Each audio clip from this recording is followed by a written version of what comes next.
Saudara-saudari, Bapak Ibu, rekan-rekan muda dan adik-adik sekalian, pada sore hari ini adalah hari terakhir bagi kita bersama untuk mensyukuri tahun 2023 yang telah kita jalani bersama. Dan sebentar lagi kita akan memasuki tahun yang baru, lembaran yang baru. Semoga kita boleh tiba dengan selamat.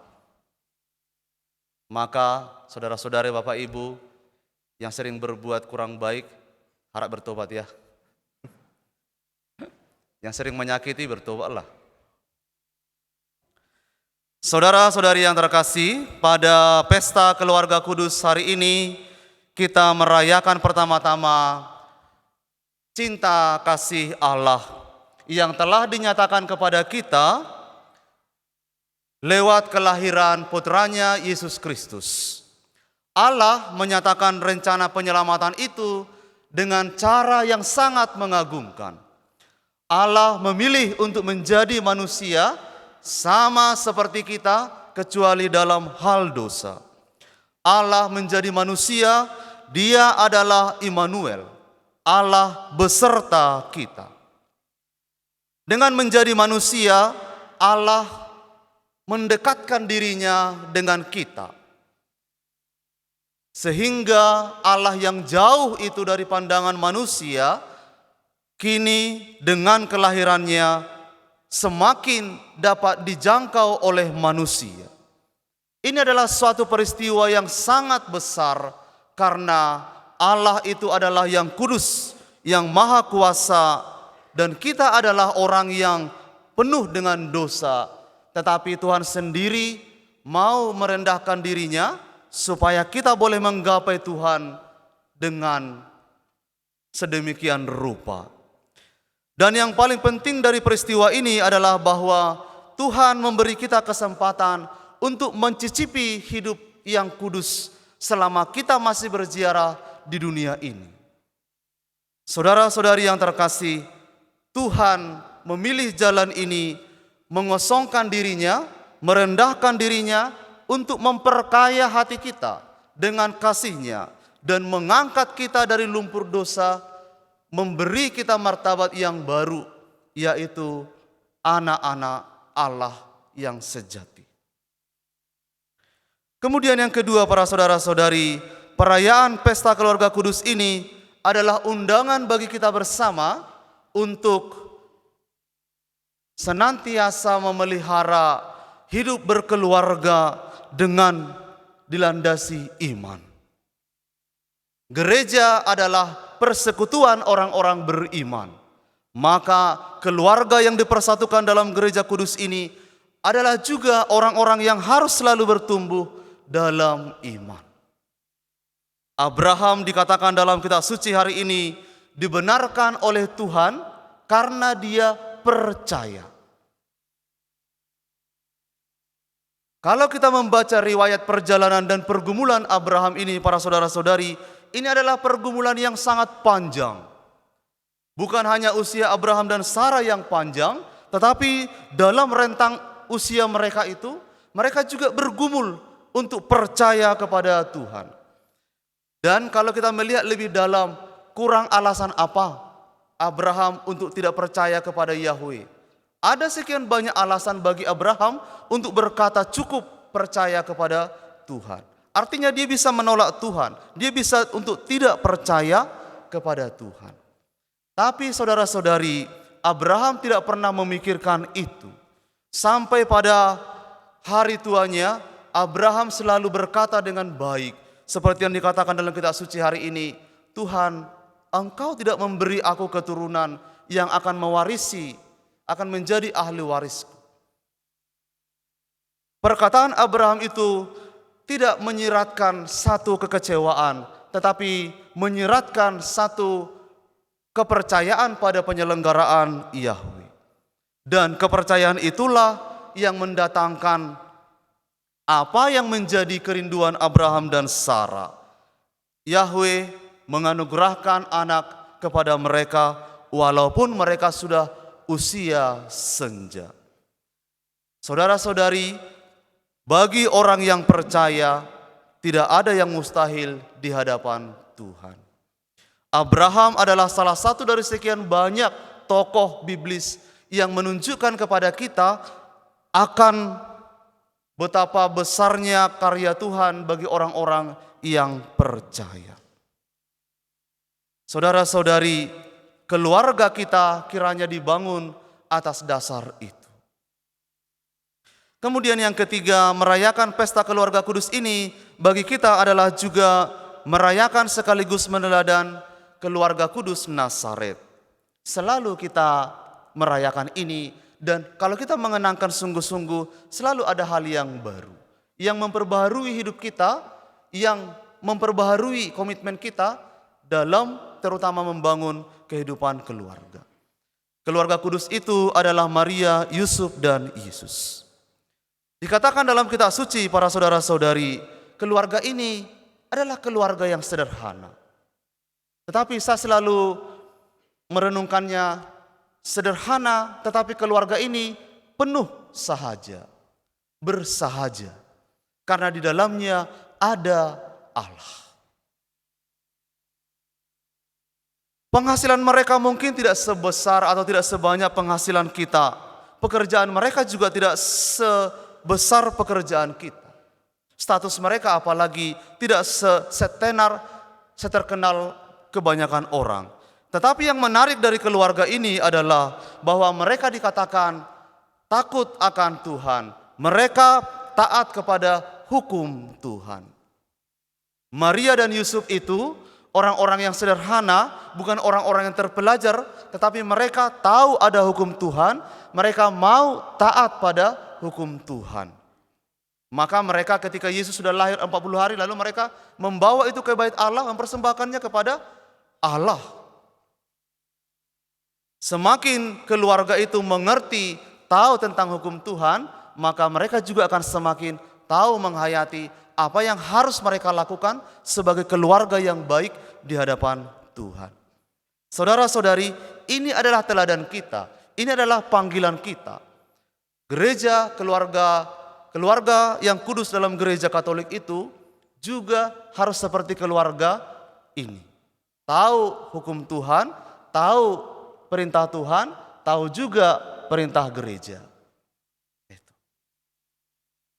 Saudara-saudari, kalau ditanya masih ingat 10 perintah Tuhan? Tahu ya kan? Pasti semua mengatakan tahu. Kalau dilanjutkan sedikit lagi, 5 perintah gereja masih?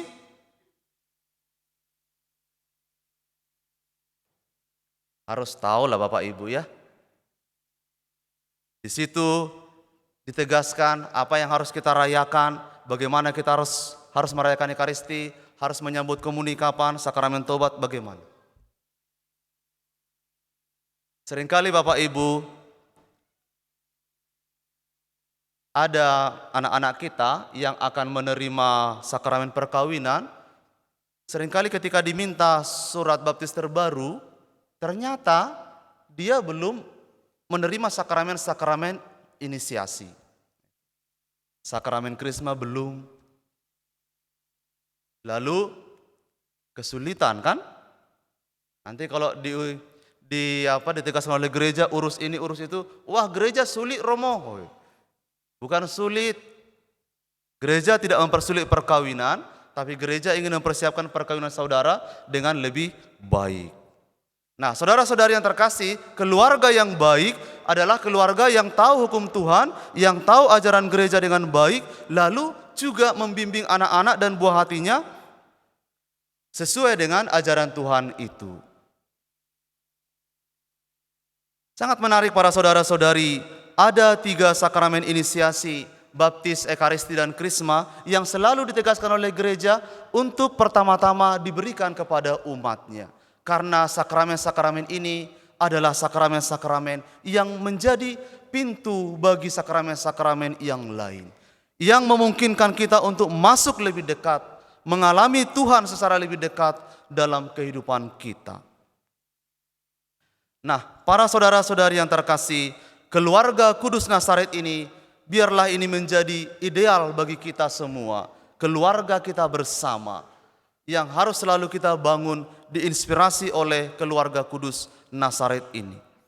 Biarkan sabda Allah itu, hukum-hukum Tuhan itu boleh menjadi fondasi keluarga Bapak Ibu, komunitas kami, komunitas kita bersama, agar kita boleh hidup benar di hadapannya. Satu hal yang menarik dari ajaran gereja tentang hidup keluarga ini, para saudara-saudari, adalah bahwa Bapak Ibu adalah mewarisi tritugas Kristus sebagai imam, nabi, dan raja. Implikasinya adalah bahwa kita semua dalam keluarga itu punya tanggung jawab moral dan iman secara penuh bagi pendidikan dan pertumbuhan buah hati di tengah keluarga. Dan bukan hanya untuk buah hati, pasangan hidup dan siapa saja yang ada di tengah keluarga itu. Maka seringkali dikatakan orang tua punya kewajiban memberkati anaknya karena dia punya kuasa untuk menguduskan, membimbing pada kebenaran, mewartakan kebenaran dalam keluarga, mewartakan kata-kata yang membangun dalam keluarga, dan juga untuk membimbing keluarga itu supaya tetap berjalan di jalan yang sesuai dengan ajaran Tuhan dan gereja. Kalau anaknya baik, diberkatin. Kalau anaknya nakal, berkati anakmu, begitu ya.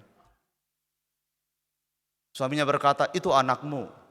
Istrinya berkata, itu anakmu. Lah bukan, itu anak kita, ya kan? Justru kalau itu anaknya dia bukan anak saya, tapi ada anak di situ, lah harus dipertanyakan, anak siapa itu? Suatu kali para saudara-saudari, ada seorang pastor datang dari Pulau Jawa ke Sumatera, datang ke rumah berkunjung. Seperti biasa, orang-orang Batak itu sangat ramah, ya kan? Lalu berkata, pastor silahkan masuk. Kemudian bilang, pastor ini anak kita. Pastornya mulai deg-degan. Deg-degan lalu bertanya kepada suaminya, Bapak, kok saya dibilang ibu ini anak kita, maksudnya apa? Kemudian bapak itu bilang, pastor tenang saja. Anak kita itu artinya anak kami. Nah, itu. Saudara-saudari, ketika kita sudah membangun rumah tangga, maka di situ bukan lagi kamu, bukan lagi saya, tapi itu adalah kita bersama. Seluruh tanggung jawab dan kewajiban kita di dalamnya adalah dilakukan bersama-sama. Bukan lagi kehendak saya, bukan lagi kehendak kamu, bukan lagi keinginan saya, keinginan kamu, tapi keinginan Tuhan yang mengatasi keinginan kita bersama. Saudara-saudari yang terkasih, mari kita syukuri berkat Tuhan selama tahun ini. Banyak hal yang baik itu bukan hanya tanpa ada pergumulan, bukan hanya tanpa ada krisis iman, krisis dalam ekonomi, kejatuhan, kegagalan, tapi semua kita pandang baik karena kita tahu Tuhan itu baik. Maka mari kita persembahkan juga ini semua rencana-rencana baik kita di tahun yang akan datang. Semoga kita boleh memulai lembaran yang baru dan memperoleh kekuatan dari Allah sendiri. Sebagai penutup saudara-saudara, ada satu lagu yang sangat sederhana dari Joy Tobing. Bukan hanya kekuatanku, ku dapat jalani hidupku tanpa Tuhan yang di sampingku. Sendiri Kaulah kekuatanku yang mendampingiku. Ku pandang wajahmu dan berseru, pertolonganmu datang darimu. Peganglah tanganku, jangan lepaskan, Kaulah harapan dalam hidupku. Saudara-saudari, biarlah Allah menjadi pegangan hidup kita. Biarlah Allah menjadi harapan kita bersama. Bersukacitalah selalu, awali tahun yang baru dengan sukacita, akhiri juga tahun ini dengan penuh sukacita. Tuhan memberkati.